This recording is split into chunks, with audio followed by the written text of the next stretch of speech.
ಈ ಟ್ರಿಕ್ ಯಾವ್ದಕ್ಕೆ ಅಪ್ಲೈ ಆಗುತ್ತೆ ಅಂದ್ರೆ ನಿಮ್ಗೆ ಕೆಲವೊಂದ್ಸತಿ ಪ್ರಶ್ನೆಗಳು ಬರ್ತಾವ, ಲಾಭ ಮತ್ತು ಹಾನಿಯಲ್ಲಿ ಇಷ್ಟು ಪರ್ಸೆಂಟೇಜ್ ಡಿಸ್ಕೌಂಟ್ ಕೊಟ್ಟರು ಇಷ್ಟು ಪರ್ಸೆಂಟೇಜ್ ಲಾಭ ಆಗುತ್ತೆ ಅಂತ ಹೇಳಿ ಕೊಟ್ಟಿರ್ತಾರ. ಅವಾಗ ನಿಮ್ಗೆ ಏನ್ ಮಾಡ್ಬೇಕು ಅನ್ನೋದು ಗೊತ್ತಾಗಲ್ಲ, ಟೈಮ್ ಜಾಸ್ತಿ ತಗೊಳುತ್ತಾ.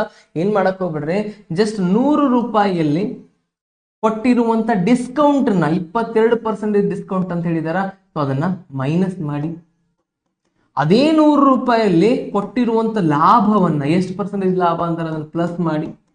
ಸೊ ಏನು ಬರುತ್ತಾ, 100% ಅಲ್ಲಿ 22 ಮೈನಸ್ ಮಾಡಿದ್ರ 78%. ಸೊ 100ರಲ್ಲಿ 17% ಪ್ಲಸ್ ಮಾಡಿದ್ರೆ 117%.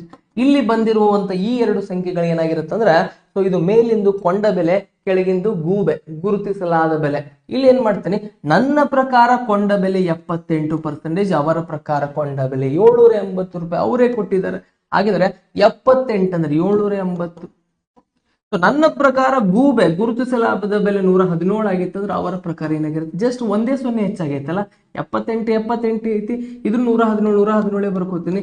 ಇಲ್ಲಿ 1 0 ಜಾಸ್ತಿ ಐತಿ, ಇಲ್ಲಿ 1 0 ಜಾಸ್ತಿ ಮಾಡ್ತೀನಿ. ಹಾಗಿದ್ರೆ ಉತ್ತರ ಏನಾಗಿರುತ್ತೆ 117 1 0 ಅಂದ್ರೆ 1170.